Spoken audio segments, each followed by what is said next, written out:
Kadapa MP బరిలో YS Sharmila నిలవబోతున్నారు. Kadapa నుంచి పోటీ చేయాలని షర్మిలపై కాంగ్రెస్ అధిష్టానం తీవ్ర ఒత్తిడి తెస్తున్నట్టుగా తెలుస్తోంది.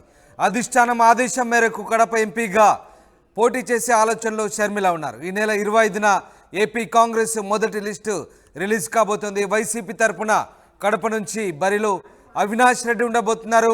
వైఎస్ వివేక హత్య కేసుపై ఆరోపణల నేపథ్యంలో అవినాష్పై షర్మిల పోటీకి ప్రాధాన్యత సంతరించుకుంది.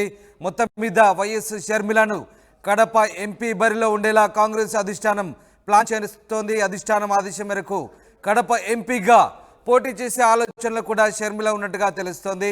ఈ నెల 25న ఏపీ కాంగ్రెస్ మొదటి లిస్టు రిలీజ్ చేయబోతుంది. వైసీపీ తరపున కడప నుంచి అవినాష్ రెడ్డి బరిలో ఉన్నారు. వివేకానంద హత్య కేసులో ఆరోపణల నేపథ్యంలో అవినాష్పై షర్మిల పోటీకి సిద్ధమవుతుంది. దీంతో రాజకీయ ప్రాధాన్యత సంతరించుకోబోతోంది. మొత్తం మీద షర్మిల కడప నుంచి పోటీగా చేయడం ప్రస్తుతం ఆసక్తికరంగా మారుతోంది. ఎస్ రాజేష్ లైవ్లో జాయిన్ అవుతున్నారు.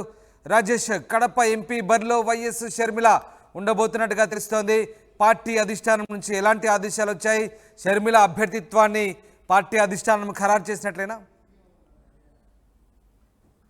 ఖచ్చితంగా కడప ఎంపీ రేసులో ప్రస్తుతం షర్మిల ఉన్నారని తెలుస్తుంది. ఎందుకంటే ఆమె పార్లమెంట్కే పోటీ చేయాలని ఆసక్తి చూపుతుందని తెలుస్తుంది. ఆంధ్రప్రదేశ్ పిసిసి అధ్యక్షురాల దగ్గర నుండి కూడా ఆమె అన్ని నిర్ణయాలు కొంత ఆంధ్రప్రదేశ్ లో వైసీపీ ప్రభుత్వాన్ని వ్యతిరేక నిర్ణయం తీసుకున్నారు. ప్రభుత్వం మీద విమర్శలు చేయడం కానీ, ముఖ్యమంత్రిని టార్గెట్ చేస్తూ విమర్శలు చేయడం కానీ అన్ని చేస్తున్న నేపథ్యంలో ఇప్పుడు ఆమె పోటీకి సంబంధించి ఇక్కడ ఆంధ్రప్రదేశ్ పిసిసి అధ్యక్షురాలుగా ఆమె వచ్చిన దగ్గర నుంచి కూడా చర్చ జరుగుతుంది. ఆమె అసెంబ్లీకి వెళ్తారా లేకపోతే పార్లమెంట్కి వెళ్తారని ఒక చర్చ జరుగుతున్న నేపథ్యంలో, ఎన్నికల షెడ్యూల్ ఖరారైన నేపథ్యంలో కాంగ్రెస్ అధిష్టానం ఆమెను ఎంపీగా పోటీ చేయమని సూచించినట్టు తెలుస్తుంది. ఆమె తండ్రికి సంబంధించిన సొంత జిల్లా, ఆమె సొంత జిల్లా అయినటువంటి కడప ఎంపీ నుండి ఎంపీగా ఆమెను పోటీ చేయించాలని వైసీపీ కాంగ్రెస్ అధిష్టానం భావిస్తున్నట్టు తెలుస్తుంది. దానిలో భాగంగానే కడప ఎంపీగా షర్మిలాని పోటీ చేయించే ఆలోచనలో ఉన్నట్టు తెలుస్తుంది. దానిపైన ఇంకా ఆల్రెడీ నిర్ణయం కూడా తీసేస్తున్నట్టు తెలుస్తుంది. దీనికి సంబంధించినటువంటి అధికారిక ప్రకటన రావాల్సి ఉంది. అయితే ఈ నెల 25న కాంగ్రెస్ పార్టీ మొదటి లిస్ట్, అంటే కొంతమంది ఎమ్మెల్యేలతో పాటు కొంతమంది ఎంపీల పేరుతో ఒక లిస్టును విడుదల చేయబోతుంది. ఇప్పటికే అభ్యర్థులకు సంబంధించినటువంటి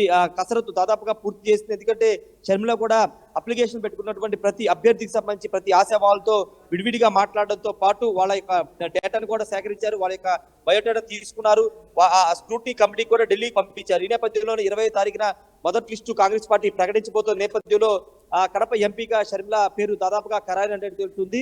షర్మిల కనుక కడప ఎంపీగా పోటీ చేస్తే రాజకీయ సమీకరణాలు మారే అవకాశం కనబడుతుంది. ముఖ్యంగా కడప జిల్లాలో రాజకీయ సమీకరణాలు మారే అవకాశం కనబడుతుంది. ఒకవైపున పులివెందుల్లో జగన్మోహన్ రెడ్డి పోటీ చేస్తున్నారు ఎమ్మెల్యేగా. మరోవైపు కడప ఎంపీగా ఆల్రెడీ సిట్టింగ్ ఎంపీగా ఉన్నటువంటి అవినాష్ రెడ్డి పోటీ చేస్తున్న నేపథ్యంలో ఇప్పుడు కుటుంబంలోనే, అంటే అవినాష్ రెడ్డితో పాటు ఇప్పుడు షర్మిల రెడ్డి ఇద్దరి మధ్య పోటీ నెలకొనే అవకాశం అయితే కనపడుతుంది. ఇప్పటి వరకు అయితే అధికారిక ప్రకటన రాలేదు, కానీ మనకంతున్న సమాచారం ప్రకారం అయితే అధిష్టానం, కాంగ్రెస్ పార్టీ ఢిల్లీ అధిష్టానం ఆమెను ఎంపీగానే పంపాలని నిర్ణయం తీసుకున్నట్టు తెలుస్తుంది. దానిలో భాగంగానే ఆమె కడప ఎంపీగా పోటీ చేయించాలని చూస్తుంది. ఎందుకంటే టార్గెట్ జగన్మోహన్ రెడ్డిగానే కాంగ్రెస్ పార్టీ వ్యూహాలను సిద్ధం చేస్తుంది. ప్రత్యేక హోదా మీద మొదటి సంతకం పెడతామని, అధికారంలోకి వస్తే స్టీల్ ప్లాంట్ ప్రైవేటీకరణ ఆపేస్తామని, ఉద్యోగాలు ఇస్తామని, అంటే ముఖ్యమంత్రి జగన్మోహన్ రెడ్డి నెరవేర్చిన ప్రామిస్లన్నిటి కూడా తీసుకుని అదే ఎజెండాగా కాంగ్రెస్ పార్టీ ఆంధ్రప్రదేశ్ లో వెళుతున్న నేపథ్యంలో ఇప్పుడు టార్గెట్ ముఖ్యమంత్రి జగన్మోహన్ రెడ్డి గానే చూసుకుంటూ ఇప్పుడు కడప ఎంపీగా షర్మిల రెడ్డిని పంపిస్తున్నట్టు తెలుస్తుంది. దీనిపైన అధికారిక ప్రకటన త్వరలోనే వచ్చే అవకాశం అయితే కనబడుతుంది. ఒకవేళ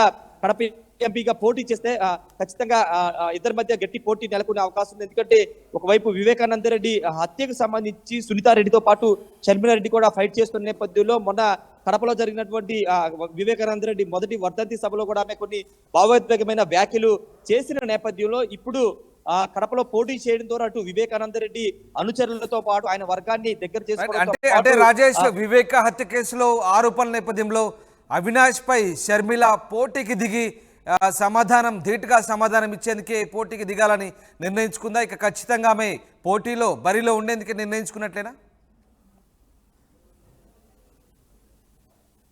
ఖచ్చితంగా కడప ఎంపీ అవినాష్ రెడ్డికి సంబంధించి అవినాష్ రెడ్డి ఈ కేసులో విచారణ ఎదుర్కొంటున్న సందర్భంలో కూడా ఢిల్లీ వెళ్లి షర్మిల సిబిఐకి తన వాంగ్మూలాన్ని కూడా ఇచ్చిన నేపథ్యం చూసాము. వివేక హత్య సంబంధించి ఎవరెవరు పాత్రధారులు ఉన్నారో పాత్రధారులు వివరాలు అందరికీ తెలుసు, కానీ రానివ్వకుండా అడ్డుకుంటున్నారంటూ మన తాజాగా 4 రోజుల కిందట ఆమె వ్యాఖ్యలు చేస్తారు. ఇప్పుడు రేపు కడప ఎంపీగా ఆమె బరిలో నిలబడితే కనుక ఈ అంశాలే ఎజెండాగా ఆమె ఎన్నికల్లోకి వెళ్లే అవకాశం ఉంది. ఎంపీగా పోటీ చేసిన సందర్భంలో ఈ అంశాలను హైలైట్ చేసే అవకాశం కనబడుతుంది. అవినాష్ రెడ్డి మీద తీవ్ర స్థాయిలో విమర్శలు చేసే అవకాశం కూడా కనబడుతుంది. కడప రాజకీయాల్లో ఏం జరిగింది 2019 నుంచి ఇప్పటి వరకు ఏం జరిగిందనే అంశాలను కూడా ఆమె హైలైట్ చేసే అవకాశం కనబడుతుంది. ఖచ్చితంగా షర్మిల పోటీ అయితే దాదాపుగా ఖరారైంది కాబట్టి ఇప్పుడు షర్మిల అక్కడ వర్క్ చేసుకునే అవకాశం కూడా కనబడుతుంది. చూడాలి మరి అధికారిక ప్రకటన ఎప్పుడు వస్తుందో. ఆ పార్టీ వర్గాలు కూడా చెప్తున్నాయి ఆమెను ఎంపీగానే పంపిస్తారని పార్టీ వర్గాలు కూడా చెబుతున్న నేపథ్యంలో ఎలాంటి అధికారిక నిర్ణయం అనేది ఎప్పుడు వస్తుందో చూడాల్సిన అవసరం ఉంది. Ramdas right, thank you very much.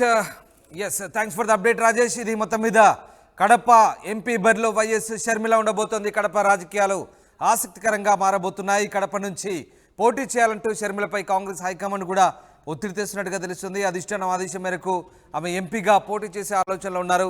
ఈ నెల 25న ఏపీ కాంగ్రెస్ మొదటి లిస్టు రిలీజ్ కాబోతుంది. వైసీపీ తరఫున అవినాష్ రెడ్డి బరిలో ఉన్నారు. వైఎస్ వివేక హత్య కేసులో ఆరోపణల నేపథ్యంలో అవినాష్పై పోటీకి షర్మిల ప్రాధాన్యత సంతరించుకుంది. మొత్తం మీద కడపలో రాజకీయాలు ఆసక్తికరంగా మారబోతుంది.